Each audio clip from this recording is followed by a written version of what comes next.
Welcome to the SEN in 10 podcast. I'm guest host Darren Clark, and I'm on a mission to spread more awareness. We'll be chatting to educational specialists to bring you inspirational stories and to discuss all things SEN. You can find us on Facebook at SEN in 10, where you can find out more about what we discuss and all our up-and-coming episodes. Thank you so much for joining us today. Could you just tell us your name and a little bit about the organisation you work for? Yeah, of course. So my name's Alistair Gilbert. I am the sales executive for nasen, the National Association for Special Educational Needs, and I've been with them for 8 years now. Fantastic. Yeah. Can I ask, what got you into supporting people with SEN? What was your driving force behind that? Yeah, it was from personal experience, really growing up with family members with SEN. As soon as the vacancy came up at nasen, who I'd heard of before, I applied for it just because I thought I could bring in some of my own experiences to the role and really kind of implement them into activities that I was participating in at nasen. Try and make a difference, which is kind of what we're all trying to do. Absolutely, you're definitely making a difference. So you say, was it a family member? Was it? Yeah, specifically my nephew, who suffered with dyslexia and Asperger's as well. And my mum had full parental responsibility of him just due to circumstances with my sister. So growing up, I was around that kind of the emotional impact that it has on a young child quite often. So yeah, I was quite intrigued to kind of find out more as to how I can help my own mother with responsibility of my nephew. And that lived experience is so powerful to be able to kind of understand on a daily basis of what that kind of looks like, how to support your family, and then how you can then relay your experience into the workplace that you're doing. What have you found since joining nasen that you've been able to kind of help with? So I attend a lot of the exhibitions and conferences that nasen are at, and I suppose over a period of time I've kind of accumulated a lot of knowledge within the sector and what's going on and what we can kind of bring to the table to help the likes of education professionals in gaining the full potential out of children and young people with SEND. And along with that, I've been able to take that home with me and kind of pass it on to my mum as well. She also attends nasen Live, our annual SEN conference every year. Good for her as well. I think that's when a job becomes more than a job, isn't it? Yeah. For you to really kind of think, I'm making a difference. Because a lot of people think of their why, why do you do what you do? And sometimes it's just a paycheck, and sometimes it's because there's an inherent reason why you do what you do. Do you feel that that's your why? It absolutely is, yeah. Yeah, I mean, I've been at nasen for 8 years now, and I absolutely love it far beyond any other kind of job that I've ever been in, to be honest with you. Just purely based upon that reason. We're always striving to make a difference. I don't think there is kind of a set benchmark where that's it, the jobs are good and the job's complete. I think you're always striving.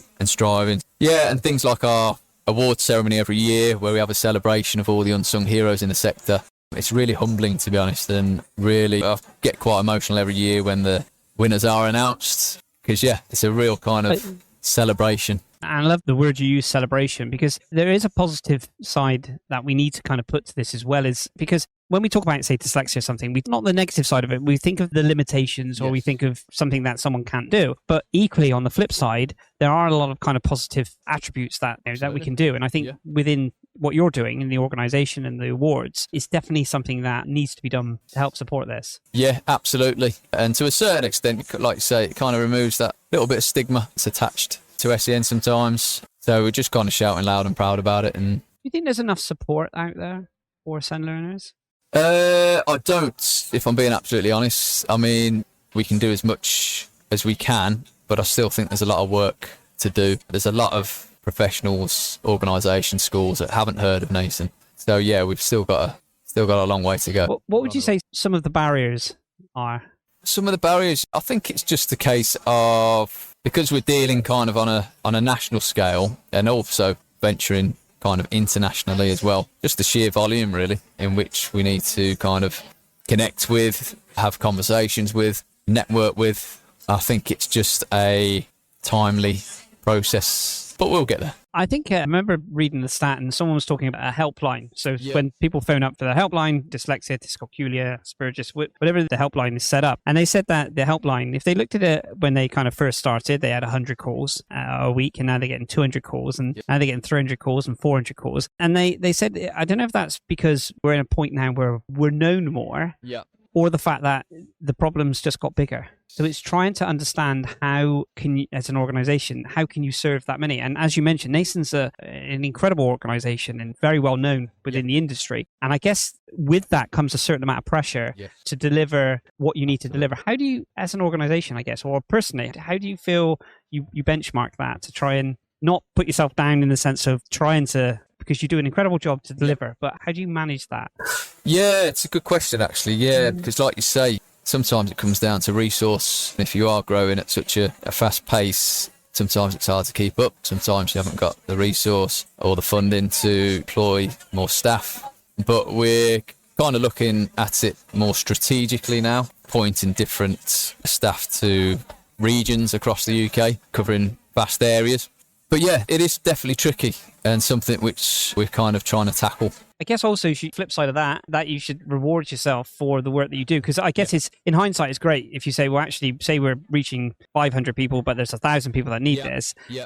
It's almost like a marathon, so to speak, that the longevity of your organization, you're thinking, okay, we will get to these people. Yeah. We're doing our very best. And I guess that's the strategy that you have to think about when you're in your organization. Yeah.